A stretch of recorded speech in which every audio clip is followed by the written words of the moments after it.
Whether you're a new staff member or you've been with us for a while, my coworkers and I welcome you to our orientation DVD. No matter what area you work in, we recognize your contribution and how important you are to the entire team. The residents depend completely on your services. But so do your coworkers. Wherever you work in a care facility, we all depend on each other and want to help each other avoid work-related injuries. It's a team effort.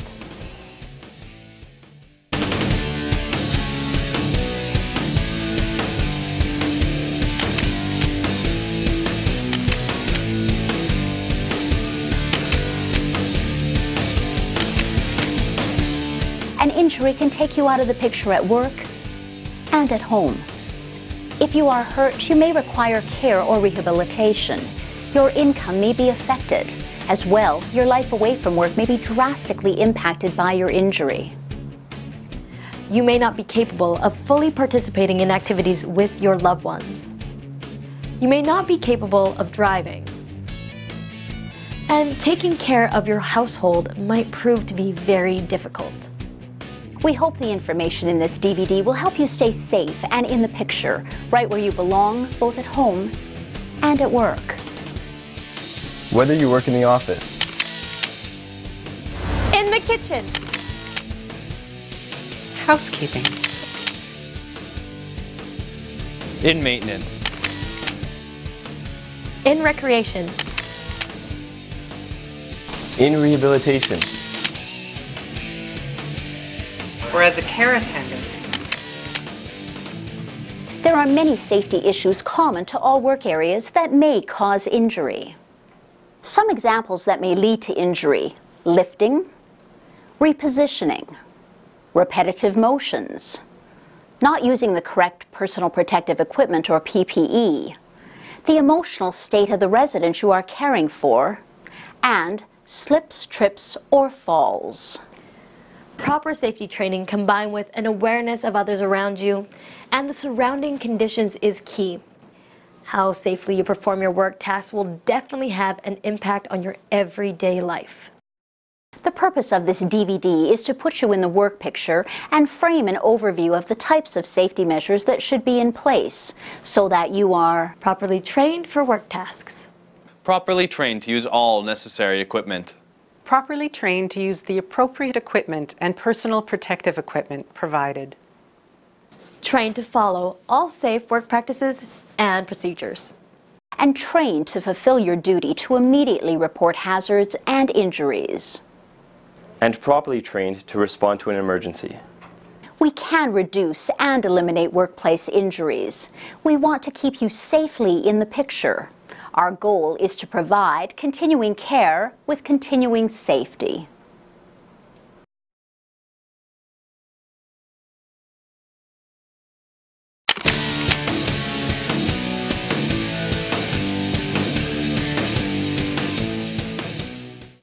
All continuing care health facilities by law must follow the Occupational Health and Safety Act, regulations and codes of the province of Alberta.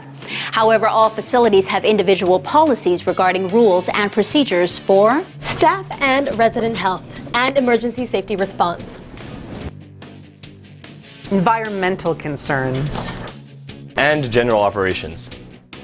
Policies and procedures will be explained during your initial orientation. Stay informed. It is your responsibility to follow the proper policies and procedures. If you're not sure what is expected of you or how to do your work safely, please ask your supervisor. They'll be more than happy to help.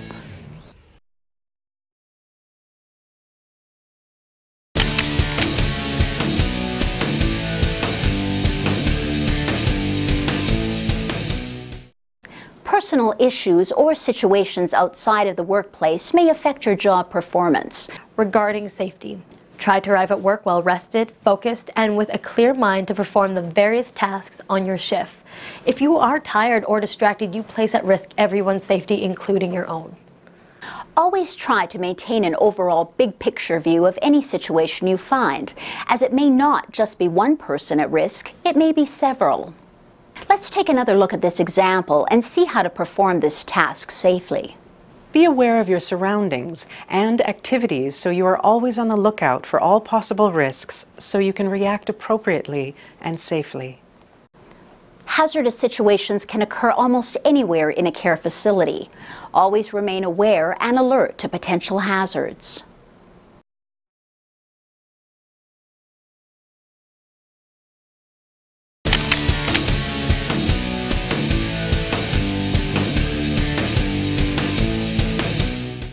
This is one of the most important safety measures you have to practice regularly to keep your workplace safe. Before starting any new work task anywhere within a facility, a hazard assessment must be performed.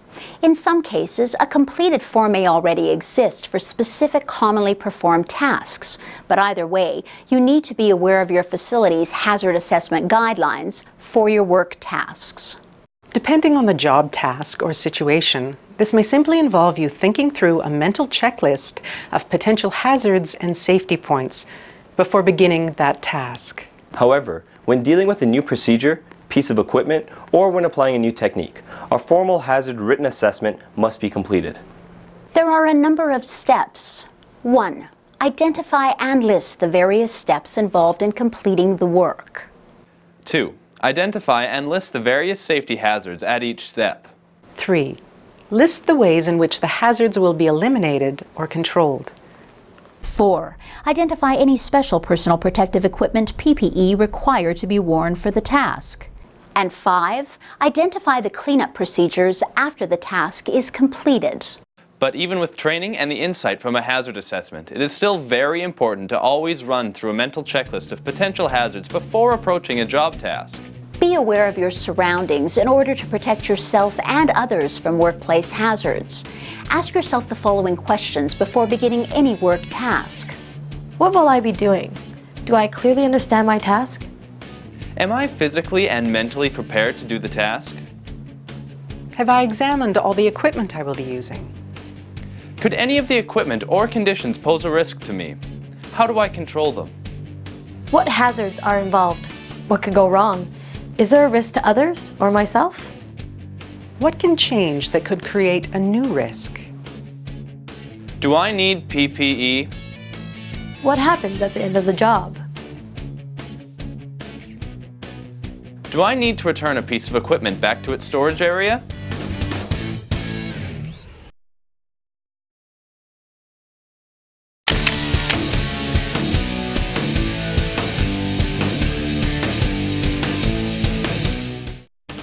Make certain you receive proper training on all needed personal protective equipment available at your facility.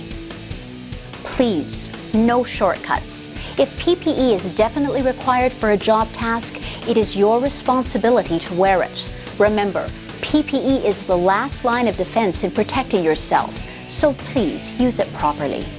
For various tasks, you may be required to wear gloves, disposable gowns, goggles, respiratory masks, and aprons. Disposable gloves are the most commonly used PPE. They should be waterproof, of good quality, suitable for the job task. And since some workers and clients are allergic to latex, other types of gloves such as vinyl should be available. To minimize the spread of infection, remove contaminated gloves by turning them inside out, like this. And depending on the job task, disposing of them in the correct waste container. It's a good practice to wash your hands immediately after glove removal. Maintenance staff for certain shop tasks will be required to wear safety glasses with side shields, hard hats, leather gloves, and safety footwear. Don't wear extremely loose-fitting clothing as it could get tangled or caught in lift equipment or snagged while working with the residents. For the same reason, rings, bracelets, and dangling jewelry should also be avoided.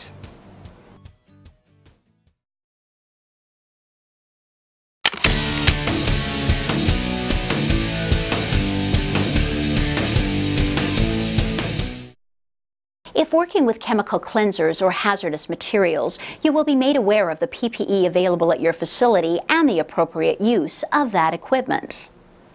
Always wear the appropriate PPE specifically listed for handling particular hazardous materials.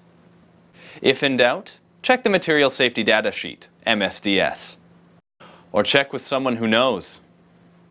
This is extremely important with a new product or a product that you have not handled before. Remember, oxygen is highly pressurized and must always be treated with caution. Some products are flammable. Others may cause respiratory and skin injury. You only have to get it wrong once, and the tragic results could take you out of the picture for good.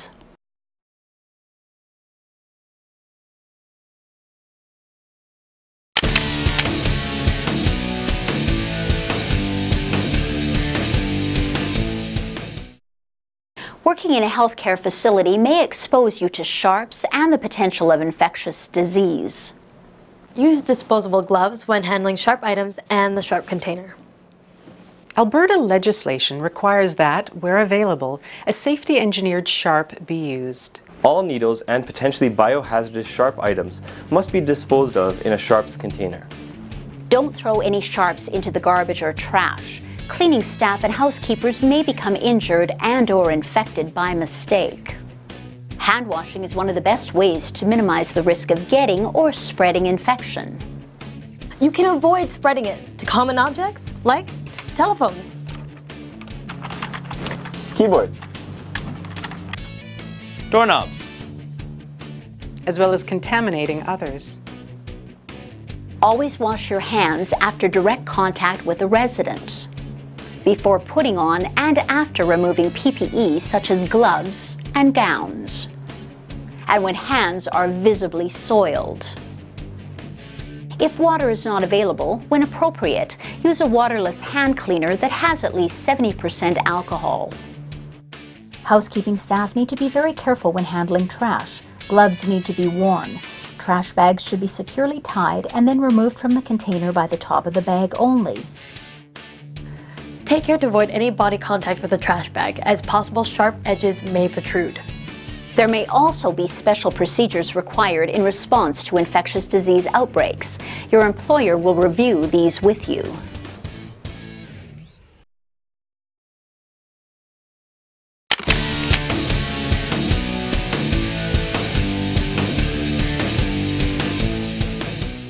Every work shift will bring you into situations that, if done incorrectly, could lead to a musculoskeletal injury, an MSI. Overexertion of the muscles and/or repetitive movements are responsible for over 50% of healthcare workers' injuries. An MSI is an injury or disorder of the muscles, tendons, ligaments, joints, nerves, blood vessels, or related soft tissues, including sprains, strains, and inflammation that may be caused or made worse by work tasks. There are 5 main types of risk factors that cause or contribute to MSIs. Force is the effort you put into moving or gripping something. When your body has to work harder and your muscles, tendons, and ligaments are physically stressed, you are at greater risk of injury. An incorrect grip can increase loads on muscles and transfer force to small muscles in the hands and arms, therefore increasing your risk of injury. The same motion over and over using the same muscle groups without sufficient breaks or rest increases your risk of injury. Awkward posture occurs when any part of your body bends or moves outside of its comfortable range. You are at greater risk of MSI if you have to hold the position for a long time, and particularly if force is also being applied. Static posture occurs when you hold one position for a long time. The level of risk depends on the length of time and the force required. Signs of visible MSI are redness, swelling, loss of normal joint movement, and muscle wasting. MSI symptoms felt are pain, tenderness, weakness, numbing or cramping, pins and needles, heat or burning sensation, or a cold sensation.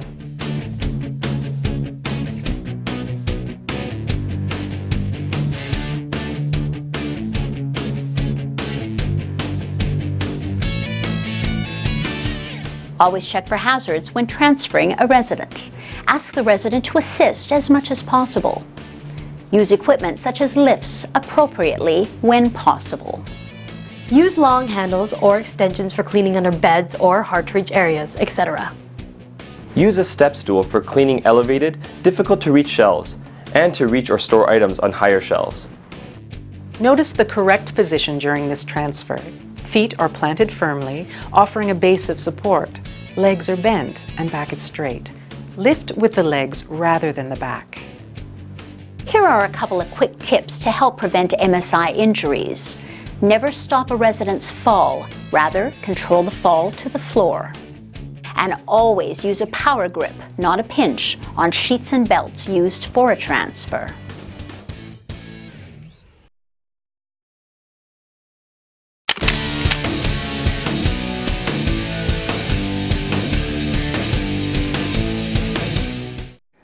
Slips, trips, and falls are another leading cause of continuing care workers' injuries. Wear appropriate footwear at all times. Make sure they offer a good grip, firm support, and are comfortable for a long shift. Neat and orderly housekeeping is a must. Clutter and mess creates hazards. Report any building dangers such as wrinkled or worn carpet, linoleum tears and or lifting, and loose baseboard moldings, etc. Use warning signs such as slippery, wet surface. Walk, don't run, especially on stairs. Always use handrails. Keep cabinet drawers and doors closed. Balance loads in both hands and always look where you are going.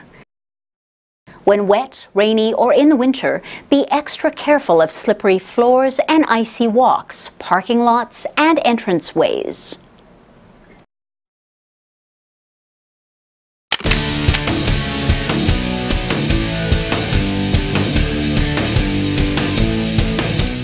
We all know that working in a continuing care facility involves lifting. Many residents require lifting, but so do the goods and materials used in every department. Whether you work in the kitchen, the maintenance department, administration, recreation, or on a nursing floor, at some point during your shift, you will probably be faced with having to lift and move a heavier item. Make certain you receive proper training on safe handling of residents and/or materials. It's critical you thoroughly plan your lift regardless of whether you perform a manual lift or use mechanical lifting devices such as resident lifts, pallet jacks, and dollies for lifting and moving. Test the load to see if it is too heavy or awkward for one person. If required, ask for assistance. Look and think ahead. Check that the pathway is clear. Begin the lift by getting a firm footing. Keep feet shoulder width apart and drop your butt into a squat position. Keep your toes pointed slightly out. Bend your knees. Don't bend at the waist. As you lift, use your abdominal muscles to support your spine and remember to breathe. Lift using the big muscles in your legs and bum. Don't lift with your back muscles. Hold the load close to your body, placing less strain on your back. Don't add your body weight to the load. Keep your head up. Keep your back straight and avoid twisting. Always use correct lifting procedure, as a back injury can take you right out of the picture for the rest of your life.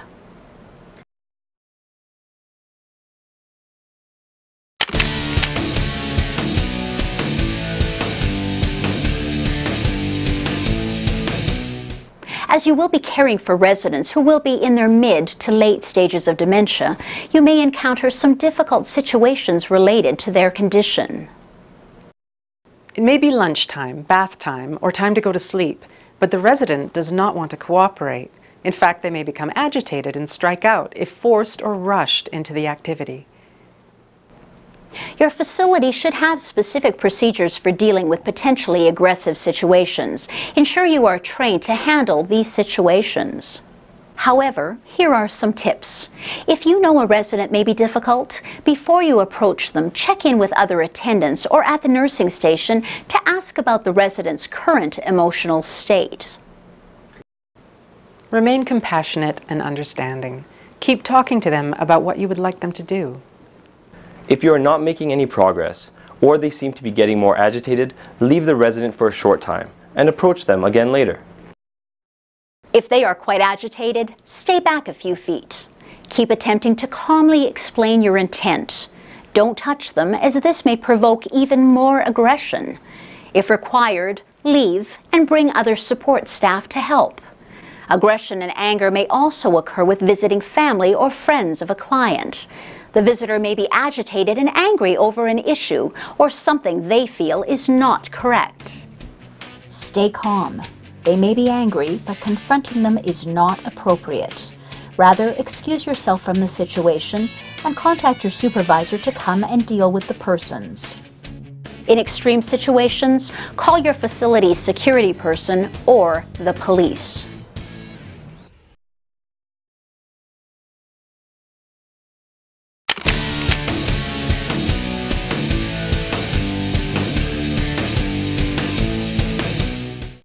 If you are injured on the job site, you must immediately report your injury as required by the Alberta Occupational Health and Safety Code, and you must also complete the necessary WCB forms.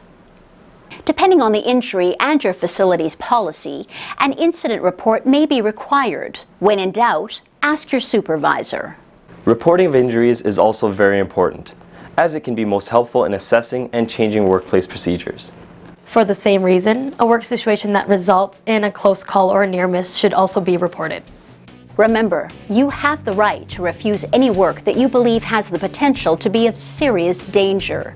For your own safety and the safety of others, if you truly believe there is a threat to life or limb in performing a job task, you have the right to refuse the work.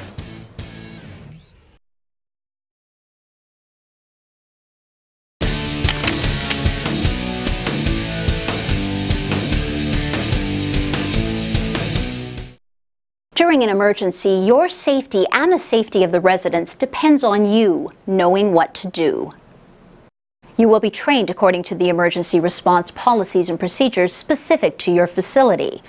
Be familiar with the various alarms and emergency codes, as well as AHS current code definitions for emergencies. Know the emergency numbers to call in the event that you discover an emergency. It may not be 911 in your area. Know the evacuation procedure and the meeting or muster points. Wait at muster points for a head count. Otherwise, rescue personnel could be risking their own lives looking for someone who has already evacuated. Know the location of fire alarms and fire extinguishers. Know how to use a fire extinguisher. Know the evacuation procedure for residents. Know who on your shift is trained in first aid. These are some emergency situations and questions that you must be prepared to answer at a moment's notice.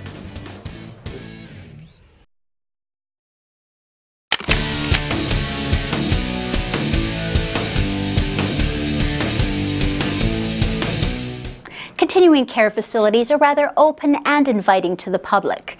The intent, of course, is to encourage family and friends to visit the residents. However, you must be mindful of strangers and their intent. Your facility may have a security policy, and if so, you must be familiar with it. Take note of suspicious individuals in the building, especially at late hours. Share your suspicions with your supervisor, co-workers, or, if applicable, to security personnel. If there are individuals in the building without any valid reason, report them. Know your facility's procedure in dealing with security issues. Guard your access codes and pass cards carefully. If you have lost or misplaced your card, or if you feel an access code has been taken illegally, alert your supervisor or security immediately.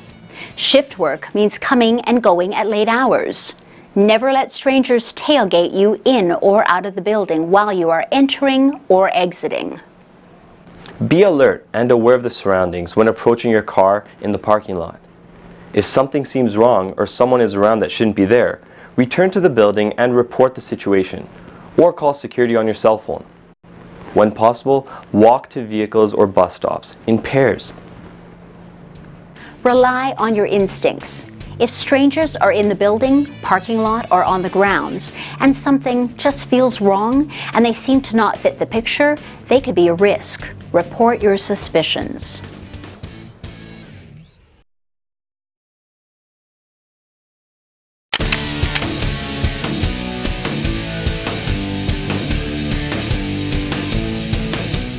We want to welcome you to our workforce and leave you with a final word, a word that will help to not only keep you safe, but it will even protect and put your fellow workers into the safety picture as well. The word is awareness. The A in awareness stands for alert. Are you well rested? Feeling healthy? The W is for who. Who are your clients today? And who are your shift mates? The next A is for assess. Assess all hazards. The R is for regard. Regard the big picture.